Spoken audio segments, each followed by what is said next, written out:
Hello friends, welcome back to our channel. ഇന്ന് നമുക്കൊരു അടിപൊളി ആവി പറക്കണ പുട്ടുണ്ടാക്കിയാലോ. അത് വെറും പുട്ടല്ല, നല്ലൊരു അടിപൊളി ബീഫ് പുട്ടാണ് കേട്ടോ. ഇതിനായിട്ട് ആദ്യം തന്നെ വേണ്ടത് അരിപ്പൊടിയാണ്. നമ്മുടെ പുട്ടുപൊടിയോ അല്ലെങ്കിൽ വറുത്ത് പൊടിച്ചിട്ടുള്ള അരിപ്പൊടിയോ ഏതാണെങ്കിലും കുഴപ്പമില്ല. ഞാൻ ഇവിടെ പുട്ടുപൊടിയാണ് എടുത്തിട്ടുള്ളത്. ഇതിലേക്ക് ഉപ്പിട്ടിട്ടൊന്ന് ഇളക്കിയിട്ട് ഇതാ ബീഫൊക്കെ വേവിച്ച് മാറ്റി വെച്ചിട്ടുണ്ട്. ഇതിൻ്റെ സ്റ്റോക്ക് വാട്ടറും കൂടി ചേർത്തിട്ടുണ്ട് കേട്ടോ. ഇനി ആവശ്യത്തിന് വെള്ളവും കൂടെ ചേർത്തിട്ട് കുറച്ച് തേങ്ങയും കൂടെ ചേർത്ത് നന്നായിട്ട് മിക്സ് ചെയ്തിട്ട് മാറ്റി വെക്കണം.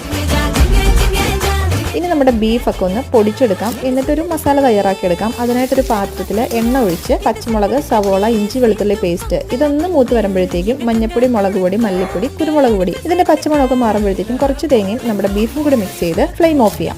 ഇനിയൊന്നുമില്ല, ലെയർ ആയിട്ട് നമ്മുടെ പുട്ടുപൊടിയും ബീഫ് മിക്സും തേങ്ങ ചിരകിയതും ഒക്കെ ഒന്ന് ലെയർ ആയിട്ടൊന്ന് സെറ്റാക്കി എടുത്തിട്ടുണ്ടെങ്കിൽ ഓൾമോസ്റ്റ് റെഡിയാണ്. ഇനി ആവിയേറ്റി എടുക്കാം. ഇപ്പോൾ ദാ നമ്മുടെ അടിപൊളി ആവി പറക്കുന്ന ബീഫ് പുട്ട് റെഡിയാണ്. Thanks for watching. Love you all.